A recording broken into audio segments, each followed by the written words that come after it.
La journée du 24 avril 2026 a été décisive par l'équipe de campagne du SINAPRO BTP-AT après l'ouverture de la caravane de sensibilisation et éclairage du projet lié à la conquête d'une place honorable durant des élections professionnelles prévues le 28 avril 2026 pour un mandat de 3 ans que l'esplanade du ministère des Travaux publics a été en vitrine devant les travailleurs. Je suis dans le combat de la main-d'œuvre permanente. Dans ma centrale confédérale, je m'occupe aussi des problèmes des fonctionnaires. Ça, c'est quand on m'assigne une mission dans ce sens. Nous nous sommes mis sur une liste aujourd'hui pour un même combat. Parce que nous avons un cahier de charges commun. Celui des revendications, des avancées, des carrières, des situations administratives, celui des avancées des travailleurs, celui du bien-être des travailleurs du ministère des Travaux publics. Lorsque un syndicaliste, un confédéral, nous a vus il y a 2 ou 3 ans, il nous avait dit « Je ne fais que parler des problèmes de la monde. Mais ce n'est pas assez. Si vous ne vous levez pas, personne ne se lèvera à votre place. » Nous avons remobilisé les troupes. Nous leur avons fait le bilan de nos actions au sein du ministère des Travaux publics.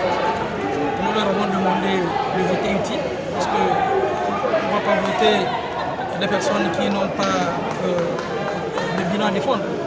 Et nous avons fait des propositions aux collègues au cas où on serait élu au soir du 28 avril 2026. On aura des actions à poser, notamment le cahier de charges qui est déjà déposé sur la table du gouvernement. Nous avons aussi des actions à mener en interne, y compris des formations des collègues qui, depuis un bon bout de temps, n'ont pas reçu de formation en ce qui concerne la maintenance des engins, des conducteurs et d'autres comme les administratifs qui n'ont plus jamais eu un seul séminaire de renforcement des capacités.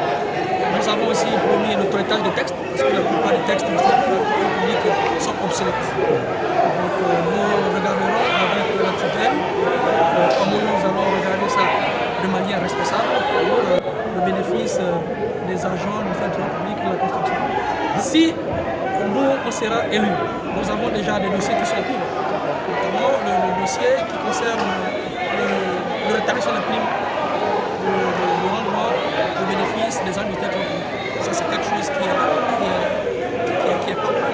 Donc, il suffit simplement de nous donner la légitimité pour pouvoir pousser ce dossier. Donc, nous avons également des propositions de nomination à faire, parce que le ministère des Travaux publics est un ministère qui n'a plus connu de nomination.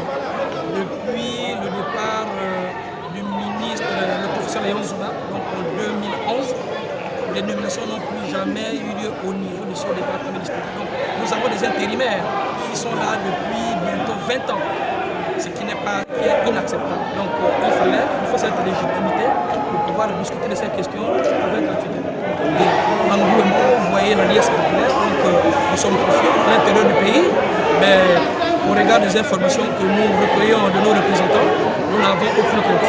Tout agent du ministère des Travaux publics doit voter pour la liste du SINAPRO BTP-AT. C'est une liste qui regorge des femmes et des hommes expérimentés. Ils ont connaissance de la maîtrise de dossier, ils sont aguerris aux négociations, donc c'est la meilleure liste. Après avoir clarifié la démarche en présentant le combat face aux enjeux de cette réforme syndicale imposée par le vent de la Ve République, le leader Saturnin Open Ndjembe et son équipe invitent massivement la remobilisation, la cohésion des travailleurs à voter la liste du SINAPRO BTP-AT qui détient un passé élogieux et regorge une expertise aguerrie aux négociations. Au finish, c'est dans une ambiance bon enfant que cette campagne a fait tomber son rideau pour affronter le 28 avril 2026.